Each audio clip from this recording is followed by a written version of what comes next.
Hola, bienvenidos a la cápsula 2. Ahora que ya conocemos qué es la biomasa, sus componentes y un poco de su historia, podemos entrarnos a algo más específico.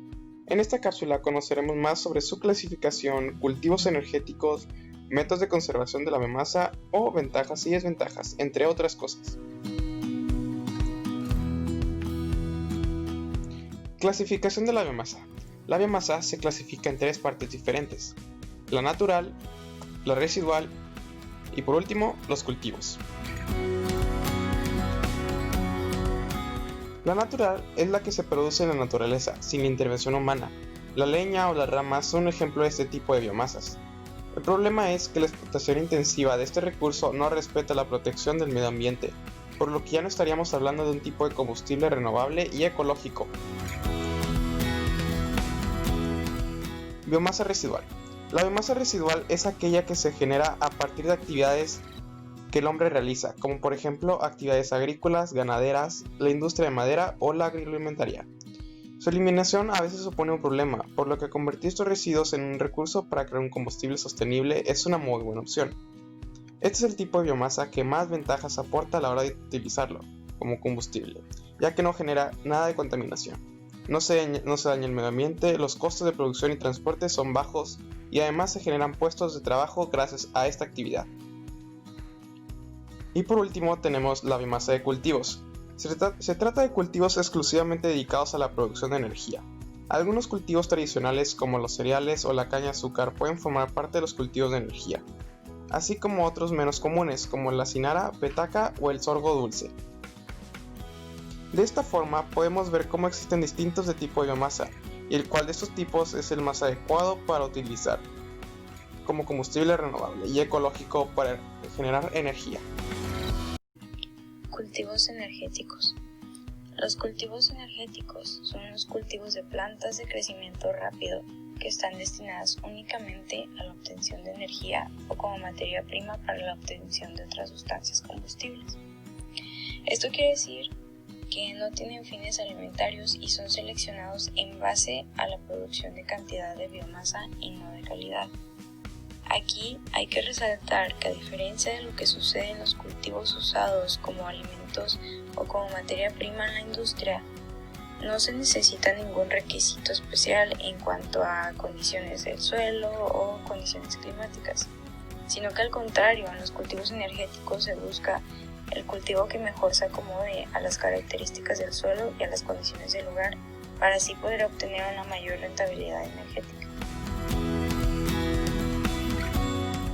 Ahora, hablando de cultivos energéticos, les daré una breve explicación de los más distinguidos. En este caso solo puse 3, que son el primero, cultivos oleaginosos. En estos cultivos es esencial y de manera general se podría decir que se obtiene biodiesel a partir de aceites vegetales.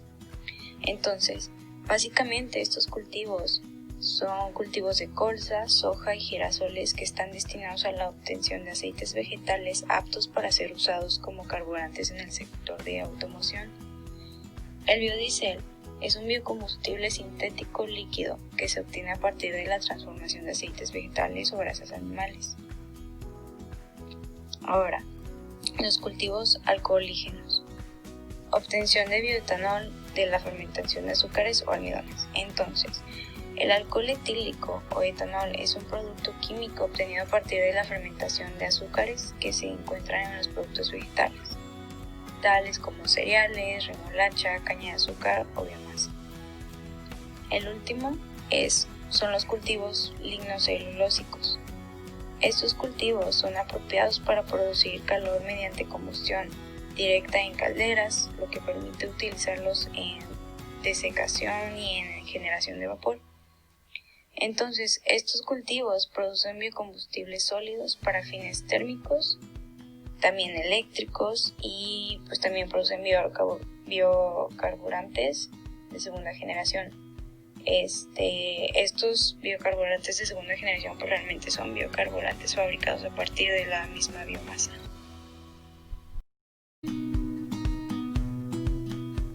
Hola, ahora hablaremos de los métodos de la conservación de la biomasa, termoquímicos.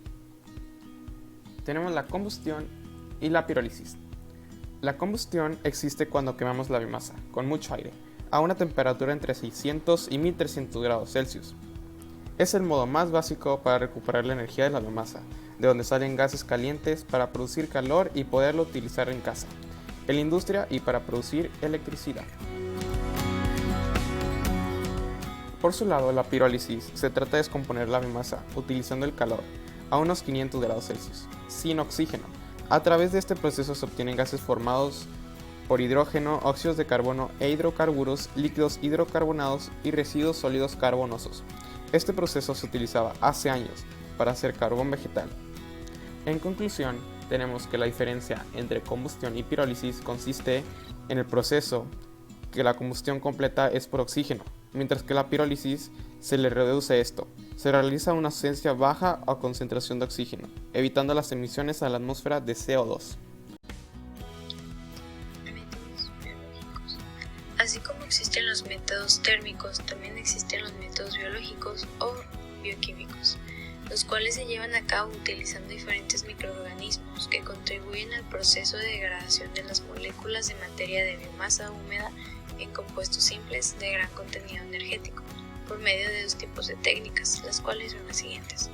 La primera, la fermentación alcohólica, proceso que consiste en la transformación de carbono acumulado en las plantas, como consecuencia de la energía solar, en alcohol por medio de fermentación en diferentes bases según el tipo de biomasa.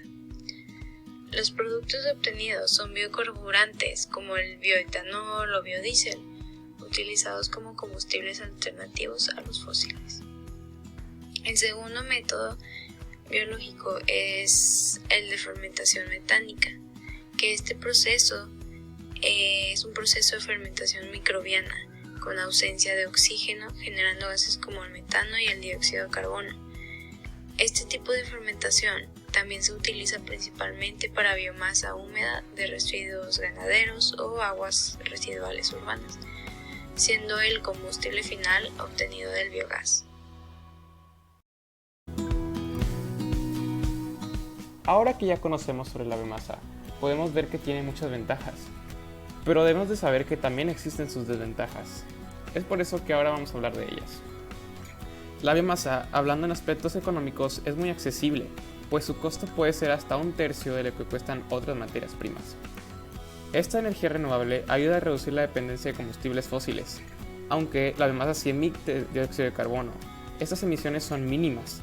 Trabajar la biomasa crearía muchos nuevos empleos, tanto directos como indirectos. Actualmente las calderas de biomasa no cuentan con el mismo rendimiento que las que son utilizadas para otros combustibles. Algunos residuos que se necesitan para la biomasa tienen un alto contenido húmedo y la quema de residuos de la biomasa genera mucha ceniza.